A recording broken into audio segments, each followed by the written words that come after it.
coming up a lot. Personal branding, it's okay, coming up a lot over the past 10 years, really due to social media. It's something that we see more and more and more, that we have to manage and control our image and how the world perceives us. So I'm going to go through some of the deep dive topics that we cover in personal branding. And I would like for you to take some notes. But first, I want to let you know what we're covering today. So we're going to identify your why and your core values. I'm going to help you get to know your audience and how to communicate and connect with them. I want you to help you cultivate an impactful image, and then express a meaningful message, and then how to make yourself marketable. These are the core elements that we use in personal branding to get our message and our mission out there. So, like I was said in the beginning, I'm Carrie Montgomery. We're going to have some time together, about an hour today. I'm going to leave some time at the end, about 15 to 20 minutes, for you to ask any questions. So if you want to, you can write the questions down for yourself, have a pen and paper on hand. I do recommend taking screenshots of things that you want to remember, just so it jogs your memory. Definitely turn your ringers off so you can have your full attention here. That's your best currency. If you do have questions, you can hold them to the end, or you can put them in the chat and we'll get back to them later. I do find screenshots are really good, quick, actionable items. And if you don't know how to screenshot, it's like Control-Shift-4 or 3 on a Mac. I don't know what it is on a PC. So we are going to dive in a little bit about me and how I got into the industry. So I'm a Forbes featured personal brand strategist, creative director, and stylist. I help people create unstoppable personal brands so that they can create a more impact and more income. So I started my career in filmmaking, sales and marketing, and I also had a whole body of work around holistic health. And I merged all of them together when I was leaving corporate life, and I was building a coaching practice, and I really wanted something more creative in my journey. So I went into personal branding because I knew how important it was. As I had worked in the film industry, I got to see how much people's images impacted how they were perceived and what their success was. And that is really spilling into our everyday marketplace in everyone's careers. So the basics of what is personal branding. So a personal brand is a clear identity that has an influence on another person. That's like it in the basic facts, right? So if you think of, you walk into a room and you kind of scan the room, there's going to be certain people that you might be attracted to, that you gravitate towards, and they have a slight influence on you. You might not know why, but as you get to know them, if you approach them and talk to them, you may learn, oh, wow, they do this in their life, or I really like their style. There's certain attributes about who they are that really come to light in you to make you feel positively influenced or negatively influenced by a person. We all know that, like, good vibe, bad vibe on a human being. And personal brands, you actually have the ability to manage how people perceive you and how you can project your perception out into the world. So you can project your own image and your own messaging, and having control over that becomes really, really powerful.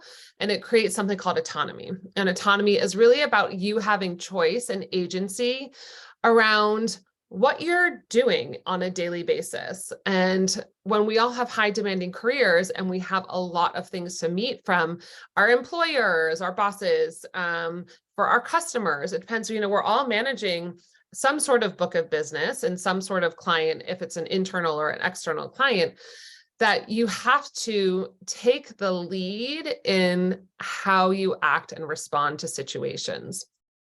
So why do you need a personal brand? Again, like I said earlier, influence. So a clear identity that has an influence on another person. So influence is really important. As you see, like, the influencer marketplace in the world is a really big thing right now due to social media. But having influence on another person is so interesting, because you can do it in a way where you're you're subliminally kind of guiding them towards an end goal. If anyone here is in sales, they definitely understand this process where you're seeding the sale, the opportunity for someone to purchase throughout the conversation, and that you're creating subtle influence on that person. If you were to expand that all the way into your own personal brand, you are taking actions and steps on a regular, daily, or monthly basis, typically it's daily, that are influencing how the world perceives you, the end results of what you do, and how you can move forward in your career. Another part about having a personal brand is being memorable. So you want to make yourself memorable. That helps you become marketable, and that's inside and outside your organization. So it's, again, back to how the world perceives you.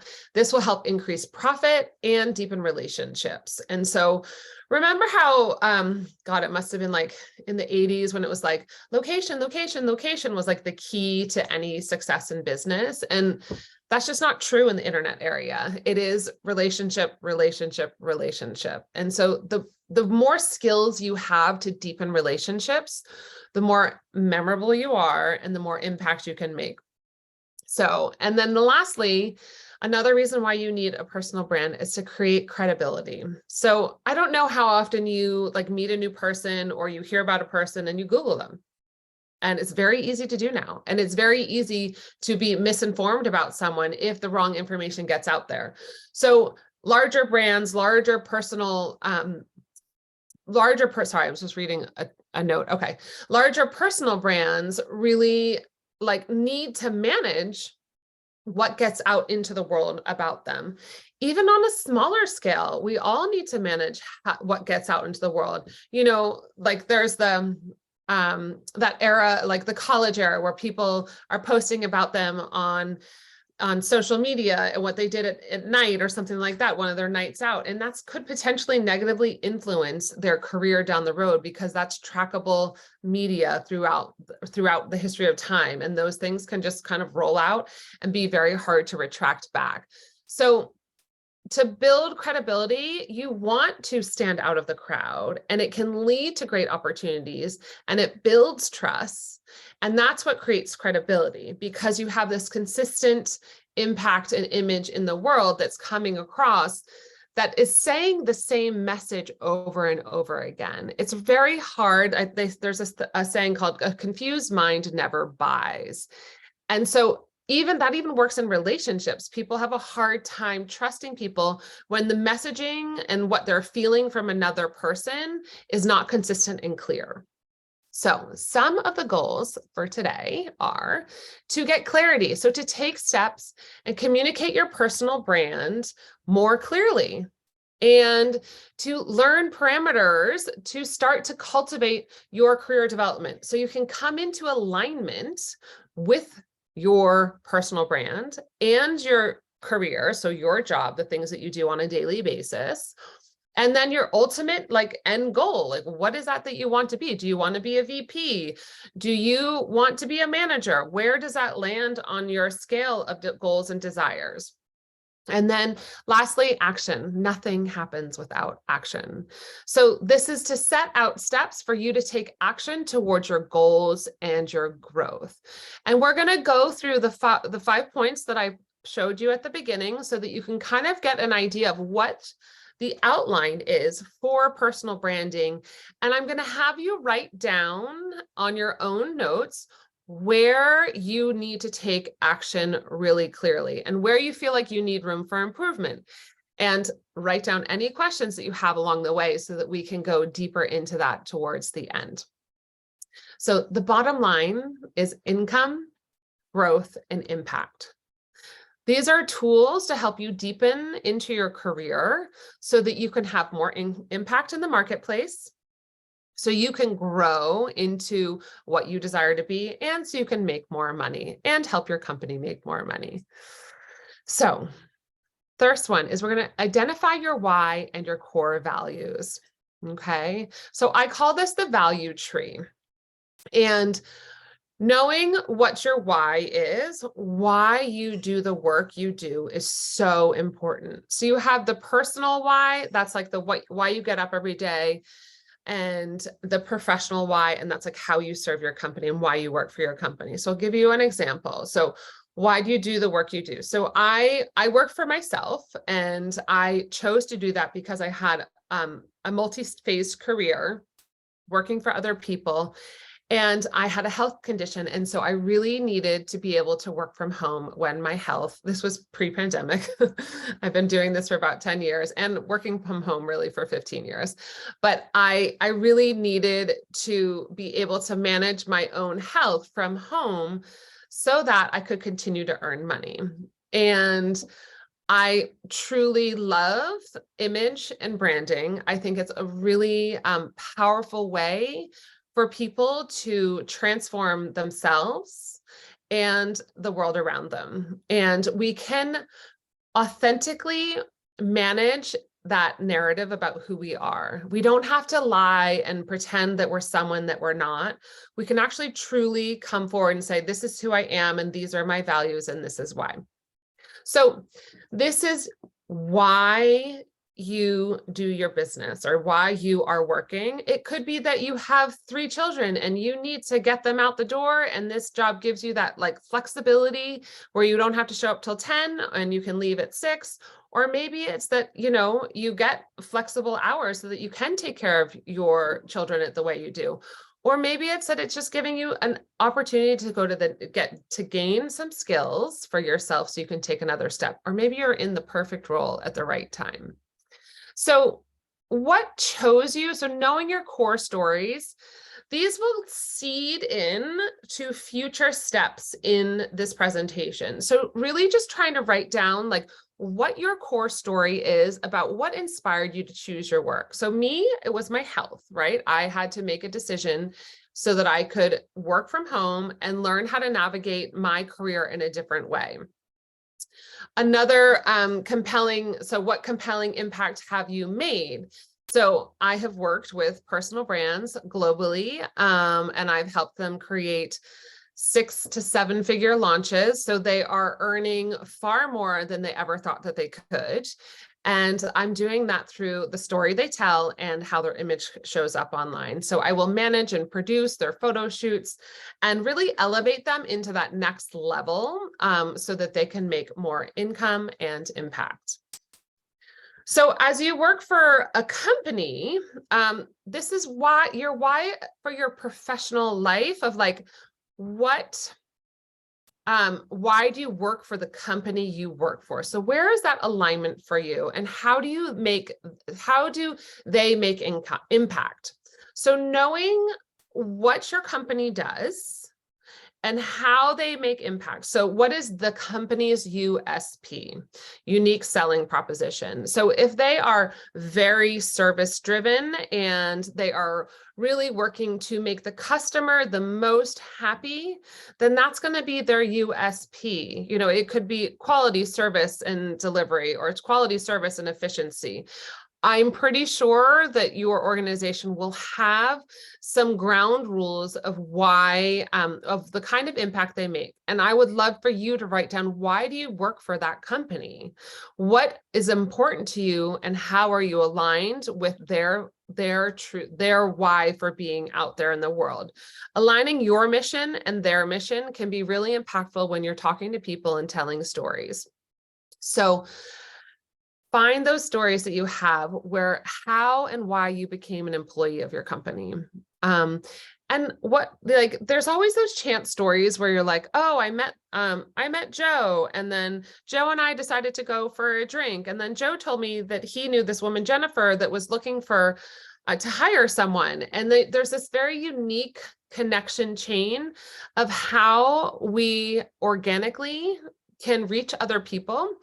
Now, I know this is the world of internet and social media, but organic in-person connection is really, really powerful. And it's something that we don't get to do as much as we used to, but it's something that's truly high value. So if you can mark that as something that you can put on as a priority in your life, if you're looking to grow in your career, how can you go on LinkedIn and see if there are people that you would like to connect with? And then I would look for people that are local so that you could actually make a connection with them, and then try and take them out for coffee or for a drink or something that makes it feel like an easy yes, and you can develop a relationship. Relationships over time, when managed properly, will serve you tenfold. And that's just something about bringing value to someone's life. So if we look at another core story is, how have you helped your renters or your customers, or how have you created influence in their world? And this is interesting because when you start to look at the ecosystem of the company you work for and the people that you serve, how you interrelate with those people is so important. And when you can say, there was this one time, this woman, Jan, came in and she was looking for a specific apartment so that she could have her dogs, and that she wanted her grandson to come over, and it needed to be on the bottom floor. And there were all these requirements, and she had gone to 3 other places and couldn't find it. And then you were able to serve her and really make her happy. Like, how could you bring that happiness into someone else's life so that they are feeling your impact, your skill, your knowledge in and around you? And I know everyone here might not just be like a rental agent, that you're more dealing with how you're managing the property, but you're facing with customers or with the team members. And so we're always looking at how our connection with other people is creating impact, but it's also creating connection to why we're there and the purpose for the work that we do. The most important part of your why is having values. And when you look at your core values, knowing why you go to work is so important, but then having those parameters, those boundaries around the value that like bring you to life, that are the heart of your personal brand, this is what will set you apart from the crowd. And it solidifies how you see the world, your unique perspective, that's yours. So what I recommend is Googling core values, and I'll show you in the next slide what that looks like, but Google core values and start to look at what really resonates with you. So this is sort of like a value map, and people will start to like pull out, kind of brainstorming different words that really feel important to them. But when you look at it, and sometimes it's very hard to like narrow it down to 5 core values. So often I'll look at things like, I'll have autonomy was one of my core values. And that's really for my customers and my clients to build self-trust so that they can make strong decisions. They have self-governance so that there's not too many people impacting and influencing them, and that they have the freedom to take congruent action. So I'm kind of defining my why. I'm giving you the value, and then I'm defining it with other words that actually are resonant within sort of the value structure. A couple other ones that I have. So I'll just tell you mine are autonomy, innovation, advocacy, beauty, and freedom. And I also focus on well-being. So 4, 5, 6, it's all right. So for me, innovation is very important for inspiration and exploring creatively new ideas and creating systems and structures for opportunities for people to get their messaging out there and to get greater connection in the world. And there's an incredible amount of ways that you can do that, especially in the internet era. So advocacy, leadership, and service and growth are at the foundations of advocacy for me. And looking at how I can support a community or a person and help them have a stronger voice is really a part of my core mission. And I help women and men become stronger leaders. I help them sit more proudly and firmly in the work they do. And I help them grow. And that's at the foundation of advocacy. Beauty, I am a self-proclaimed beauty addict. It's very much part of the branding process. So really having a personal brand, you get to cultivate an aesthetic. And we're going to talk about that in a little bit. But I think beauty is self-defined. So It's unique to you, and it's the power of pleasure. So it's something that you really enjoy, and it brings pleasure to you. So it lights you up, and that makes you feel good, which then creates an energy about you that is attractive from other people, right? People are sort of pulled into you because they're like, oh, wow, like what's this? What's going on with this person? They have, I call it a je ne sais quoi, I don't know. It's just there. I can't put words on it, but I see it and I feel it. Freedom, I believe that having an inner sense of freedom and not being overstressed and overtaxed is really important. And having financial freedom and location freedom is very important for people to feel like they can truly express themselves and meet their desires.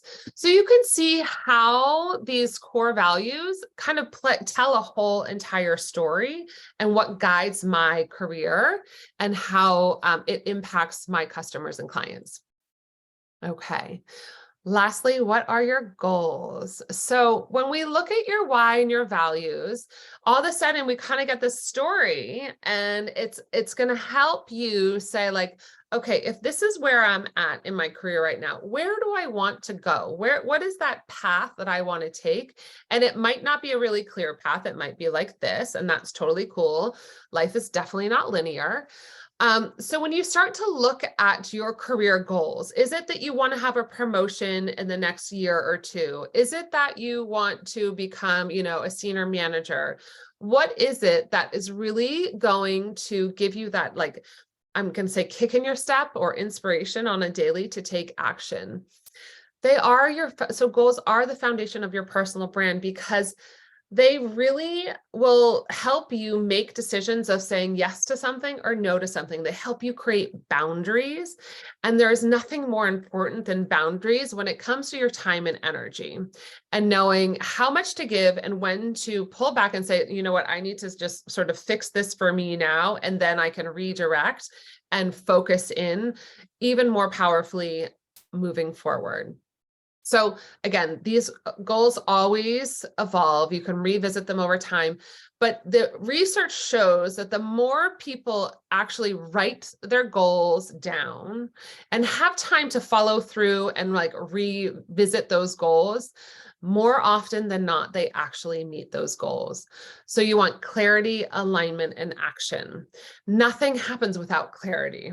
Right? If you cannot create a clear picture, it'll just be chaos. And so as a personal brand, we want to give someone a very clear picture of who you are so that they don't feel confused or misaligned or like you're misrepresenting who they thought you were. So clarity has the most memorable positive impact. So know your audience. This is step number 2 in that scale. So knowing your audience is really important. Now, there is an external audience and an internal audience when you work for a company, okay? And also sort of a personal brand, you sort of have this internal, like your home personal brand of like, this is who I am at home. And then your professional, this is who I am out in the world. For someone like me who is a personal brand, and that's what I teach, I work my hardest to be as authentic and honest as I can. So I tell stories from a place of being visible, vocal, and vulnerable, because that is actually a way that I'm trying to lead. That's my thought leadership in the world. That is me trying to help women speak about what they do and how they make impact and what brought them forward to that point in their life. So we look at the external for you. So serving your customer or client, right? What are their needs and desires? You really want to focus in on who they are, their needs and desires, how you access them. Like, let's say you're on a lead generation campaign trying to find new customers. You're going to need to know where to source those people. Is it on LinkedIn? Is it at a networking event? Is it at a CEO event? Is it at a retreat? There's so many different ways. There could be, you could be going to other facilities, and like, could you partner with the gym, or could you partner with other businesses?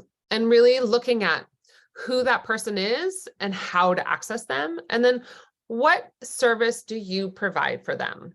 So being really very, very clear of those exact services that you're providing your customer. One, for a boundary for yourself, so you don't overstep your boundaries.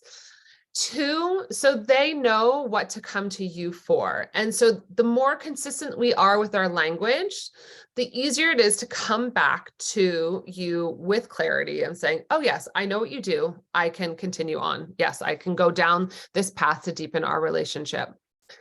And then what relationships do you need to develop to grow, right? So when we look at your personal brand, again, what relationships out in the world do you need so you can grow your personal brand? And that could be, maybe you need to go to Toastmasters to develop your speaking skills. And in that, you'll develop relationships in there. Maybe it's that you need to take a class so that you can learn a specific skill. And in that, you'll meet other people in there that have those similar interests and skills. I often say, when we're looking for growth opportunities, go with the areas that you're interested in or that you have the weakest that needs the development, right? And that's where you're going to put the most effort in, where your interest is or where it needs to be developed the most. And what surrounds you is those other relationships. And that's where you can start to branch out and look at other opportunities in the sense of how to reach customers with similar interests around what you do. So people that have the same interests as you is very interesting, because you can have that synergy and connection. It does not mean that you're always going to have the same like needs and desires and wants as your customers, though. So going back to what the services that you provide, is that equal to what their needs and desires are? And that's a great filtration process. Now, for the internal, similar questions, but we're looking at how your company, how you're serving your company, right? And what are their needs and desires? So if your company is having, let's say, they're having a huge event and they need all hands on deck, and you decide to not show up for 3 of the meetings to go to this final event that they're having, that's going to kind of have this sort of passive subliminal programming to everyone, saying that you're not interested in being a team member and you're not interested in contributing to the whole. And so this will be a little mark that your executive team or your manager, or your boss, will kind of remember. And it may not be something that they can come back to you like immediately and say, well, you didn't do this and you didn't show up, so we can't give you this. But everyone has these little like trackers in their mind. And so they will remember. And that could eventually at some point opt you out of promotion. So really looking at what is your company's needs and desires and how you can actually really serve them. And then looking at how do you access people in your company, right? So if you're looking at going for a new opportunity inside your company, it isn't always possible to make those the appropriate connections. But then looking at like, okay, if I want to grow and develop and evolve my career, who in my company is at that point? And then look at their track record, their history of the path they took and the people that influenced them or that they influenced. And you'll start to see this path of how you can say like, oh, I could go talk to George because George helped Joe get to this job. And you start to develop these relationships. If you don't have any access to them, this is the best way to do it. If you do have access to people that you would really, really, really like to sort of, I wouldn't say take over their job, that's really probably not the best approach, but you'd like to evolve into a similar career role as they're in, then I would say if you have access, then you can approach them and start the conversation from a really neutral place of like, hey, I saw you did this. I'm really curious about how I could start tracking my career in your direction, and really telling them how much you think about who they are and what they do and what they've provided. So looking at what service you provide for the company and like, how does that service play into the greater whole of your company, and where's the room for growth? Understanding what those next steps are really important. So you're looking at the internal structure of your company and how you can create influence from who you are on that internal audience. And I call the internal structure an audience because you are managing their perception of you, and you are trying to be as authentic as possible as you go through every single day. And so lastly, looking at what relationships do you need to cultivate for growth? And that kind of goes back to how do you access them? And so if you look at that kind of structure of questions, it helps you start to build a map of who you need to reach out and what relationships need to be be developed. And also, sometimes the growth part in our career takes time, and having patience and really knowing that still living into the mission and values of your company is really important so that you can maintain and sustain your personal brand that's upheld with the values that you chose in our last section, right? So if it was, okay, one of your values is efficiency, and maybe it's innovation. And if you start to look at how can you continue to influence your company with your core values, that helps you be seen, right? You could start a project just because it inspires you and it's influencing the company with your core values. And that's like bringing part of you to the table and actually making impact. So you are making the impact and influence. This is truly about how you decide to move through each day. Okay, so step 3, this is cultivate an impactful image. So I do spend quite a bit of time with my personal brands on image development. I did create a somatic styling process. So I blended personal styling and self-healing together. And so people could feel confident and comfortable in their skin. So it's not just about how you look, it is how you feel in your skin. So these are the 4 steps to cultivate an impactful image. 1 is the power of nonverbal communication. So the way you listen, look, move, act, and react informs others about who you are. If I showed up today with like wild and crazy naughty hair, maybe like, dirty face, or like, lipstick all over my face, a ripped t-shirt, and that's just, it's not on brand for me, but it's also like, for me, that feels messy and it's uncomfortable. There might be someone who's like super into that like punky, spiky hair, and that's their brand and that's their look. It's not mine, right? I've learned over the years, I did have like an edgier look at one point with short hair and like shaved sides, but I've learned that I'm like a little bit more conservative in my approach, and that's where I feel comfortable. I did have like a bohemian look for a while, and I just didn't feel as comfortable. And I love like the cleaner lines, the more professional, casual look, and like a cleaner cut. It just feels more comfortable to me. Sometimes we need to push the envelope.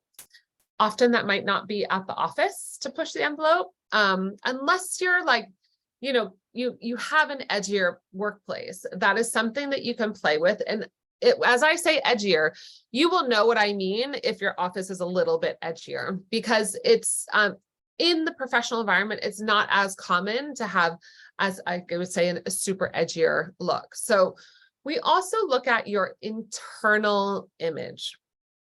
So how you see yourself, this is truly your self-confidence. It speaks volumes. And we can be felt by the person in front of us.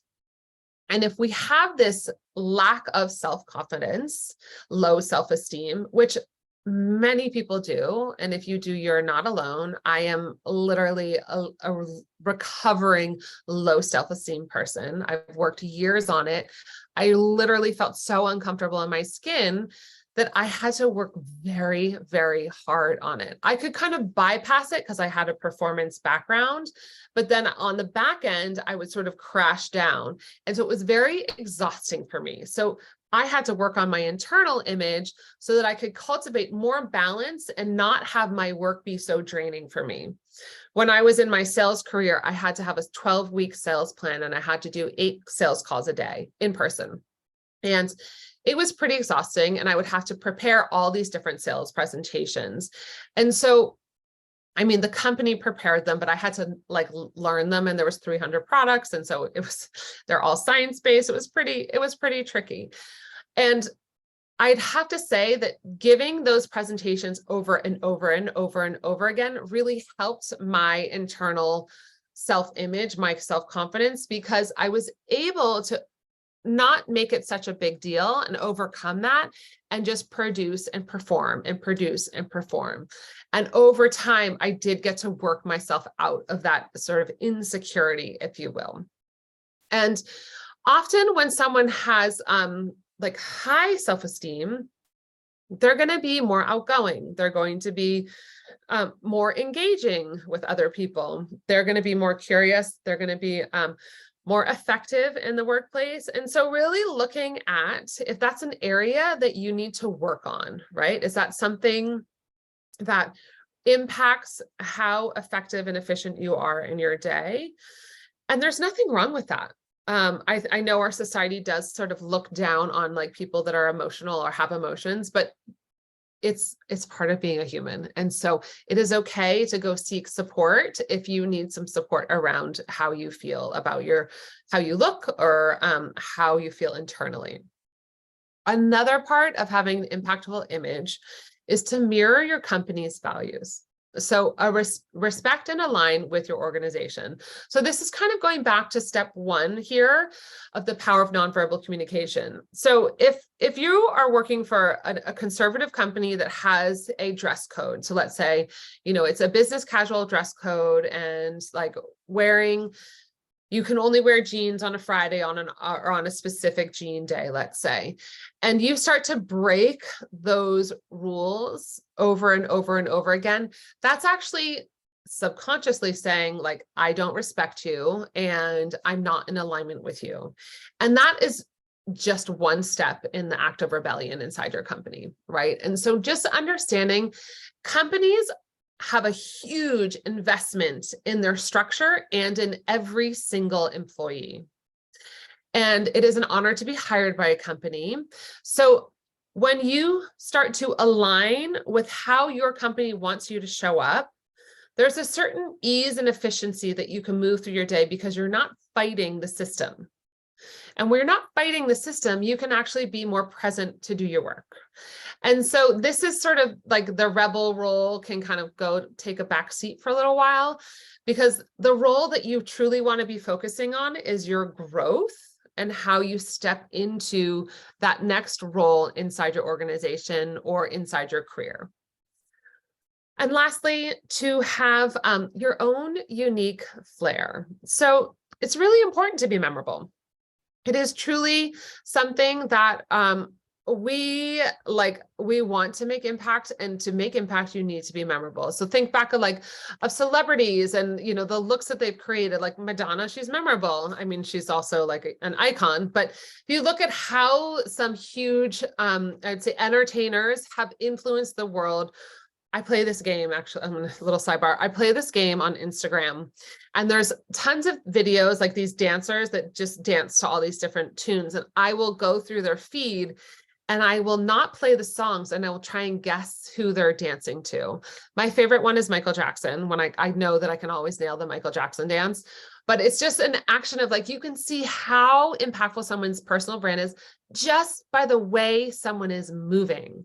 They've adopted that whole entire movement structure of what Michael Jackson did. And it's so clear. And that, for me, like, that is memorable, right? So how can you make yourself memorable? It might be that you are the one that wears red lipsticks.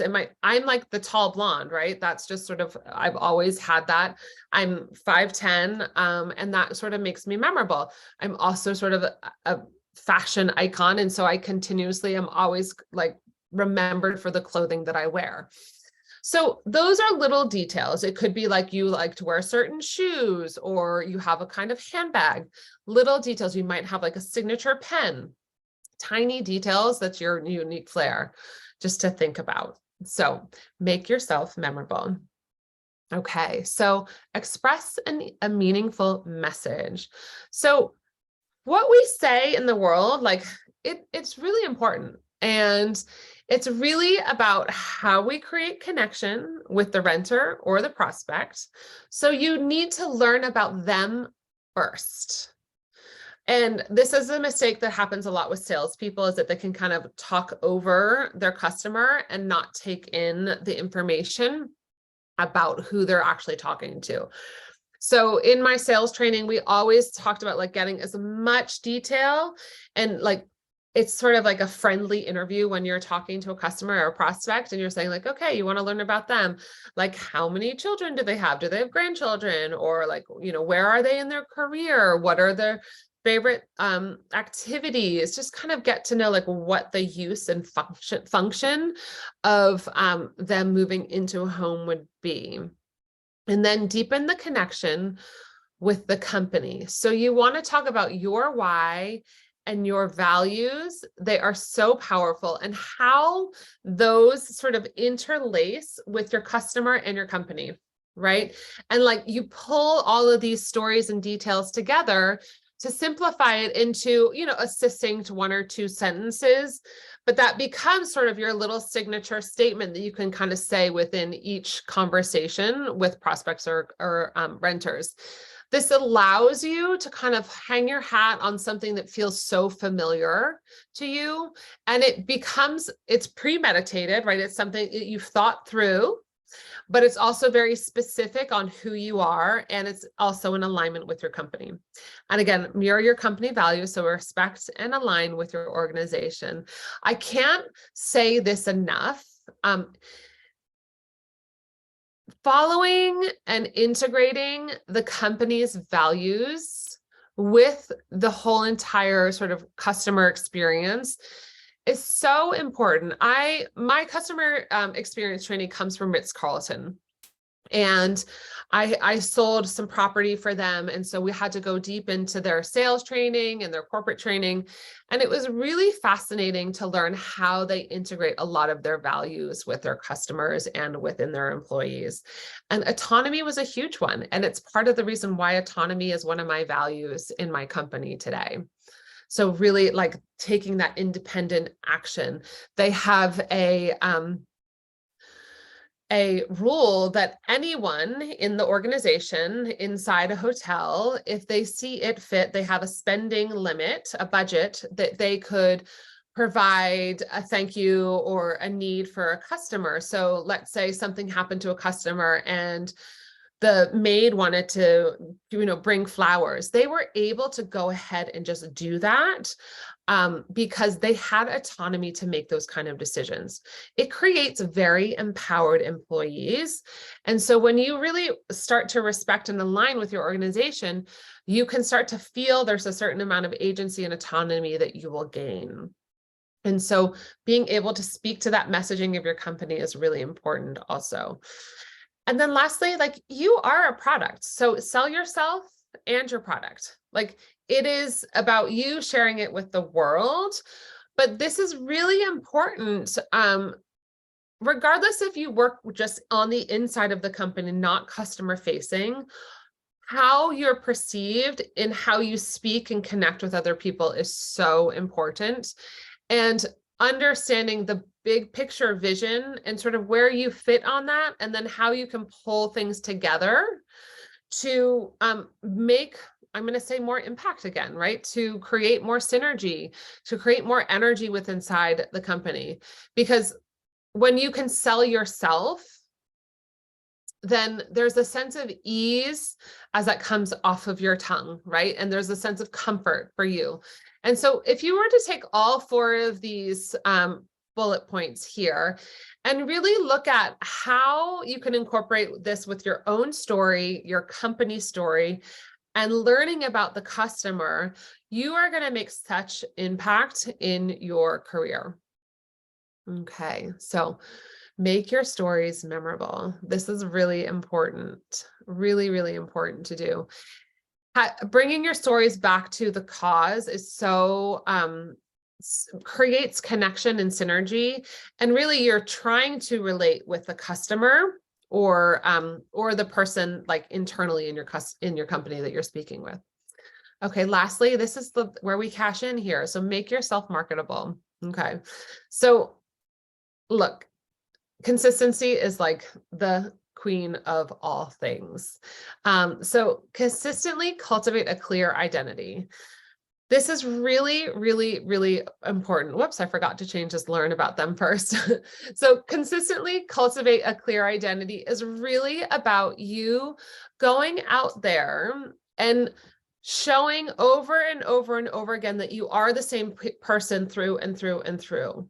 When you don't, when you create doubt in someone else's mind, they're going to create a little like, it's called like a neuro glitch. They're going to know, oh, that didn't make sense, right? And they will hold that in you. We are such smart people. And if you don't think we are, we actually really are. And we are all very instinctual. And so personal branding is very much about helping manage people's instincts about you and helping curate and cultivate that. And so when you can consistently dress in a way that is like saying, this is who I am, I'm professional, I'm clean cut, or I'm a little wild and I'm still professional, whatever is your thing. I go for improfessional, clean cut. I think it's just, it takes sort of the drama out of things. But some people are a little bit more like they have a retro look, or they have more of like a bohemian look, or they have more of a chic look. So you can, when I do the personal styling presentation, we'll go into way more detail on style and actually how you break down those identities. It's something that really, it's really fun to do. I call it style archetyping, and it helps you make decisions on a daily basis within your fashion and your clothing about how you express yourself and how the world sees you. So consistently staying connected to your story. So this is the momentum that fuels you. So knowing, again, like I said in the beginning, your why, and then how you can continually tell that story without it getting old and like burnt out, right? Like we might need to like reinfuse that. Practice with some other employees. Have someone listen to you and say, yes, like this is what I'm really passionate about right now about our company. And I would love for you to listen to me and see if it makes sense, right? Being able to have someone else's ears on what you are saying is really important. And then listening to how they perceive you is really important. So staying aligned with the company's goals. Stay focused on the updated visions to support the leadership. So this is so important for your future self to know what the vision of the company is and how it's going to evolve. And, you know, I when I was in my sales career, there were so many times that our company would sort of change the target, and we'd all have to kind of go, okay, we're going to focus over here. But we didn't do it like, oh my God, we're just like, okay, this is the new goal. And like, we have to focus here. And we stayed on track with that. Internally, it would feel pretty stressful because we'd have to kind of wipe out what we were doing and then focus over here. But we knew what the new goals were. And so that, and then we could look at like, how does that fit within our career and how we move forward? And then again, focus on your growth goals. So keeping, tracking your goals and having clarity on that will really help them happen. If you don't have clarity on what your goals are, you really won't know what decision to make and how to move forward. So consistency, intention, and momentum create impact. So today, this is what we covered. So identify your why and core values, know your audience, cultivate an impactful image, express a meaningful message, and make yourself marketable. If you have any questions, I am here for another 10 minutes. I would be happy to answer anything that comes up that has come in through this whole experience. It's been such a pleasure. You can find me again at my email or at carriemontgomery.com, or you can see my website. I am on social medias, but it's much easier just to email me. So I'm going to just hold tight right here to see if there are any questions. Let me just pop this up. Okay. And if not, we can call it done. Okay. Great. Hi. Hello, thank you so much, Carrie. If anybody has any questions, we've got a couple minutes here. Feel free to pop them in the Q&A or in the chat, and we will cover those. Otherwise, looks like we've got one that just came in. Any tips for personal branding for those of us who have been laid off? Mm. That's a fantastic question. I know that was something that I was actually going through back in December before I got to Perk. I was laid off from a previous job, and was really excited to find the opportunity here. So yeah, go ahead, Carrie. Yes, actually, I do. So I would get the book How to Fascinate, and it's the fascination advantage. And this woman, Sally Hogshead, she created an incredible personal branding book, and it really talks about your identity and how you can create sort of a one-liner about who you are. So you're really clear on what you do. So my fascination advantage is innovation and passion. And that's like the energy that I bring to the table. And it really has helped me to stay on my North Star and my focus so that I can pitch myself consistently.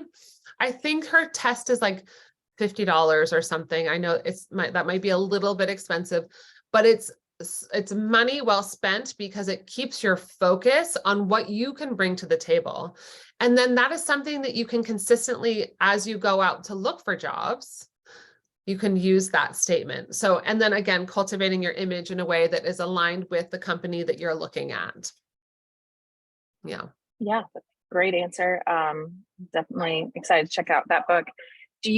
One question that I have, do you feel like there are any people who are kind of really like just killing it at personal brand, and people who you see that you really admire or kind of follow what they're doing in that realm?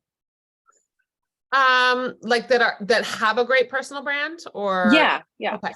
Because there's a couple things. There is a woman, Jessica Zweig, and she has the Simply Be agency, and it's a personal branding agency, but she has a book called Be, and it's very good for anyone that wants to read that book on personal branding. It's a little bit more for it's a little bit more for business owners, but it's still worthwhile. But I would say, because I spend a lot of time in the entrepreneurial space, people like Kate Northrup, she teaches about money and abundance and sort of the energy of that in the nervous system. She's done a beautiful job at evolving. She's a client of mine, but she's also done a beautiful job of evolving her business and her brand, and staying really aligned with the mission, but also growing with it at the same time, creating new capacity. Marie Forleo is really interesting. So she's really a business coach. She's really, really interesting. There's also a woman, Jenna Kutcher or Amy Porterfield. Those are people that have bigger businesses too. Their businesses are their brand. And it's a little bit different than being an employee within a business, but it's also, you can tell from their persona, like they're very strong characters. Great. Well, it doesn't look like we have any other questions right now. Carrie, thank you so much. And to everyone who was able to join us live, we really appreciate you taking the time. Hopefully got some great nuggets out of, hold on, let's see. Yeah, we can definitely put those books. I'll put links. I'll send you guys links for them. Yeah. Perfect. All right. Well, thank you everyone so much for joining us, and we look forward to seeing you at a future event. Thanks, everybody. So much.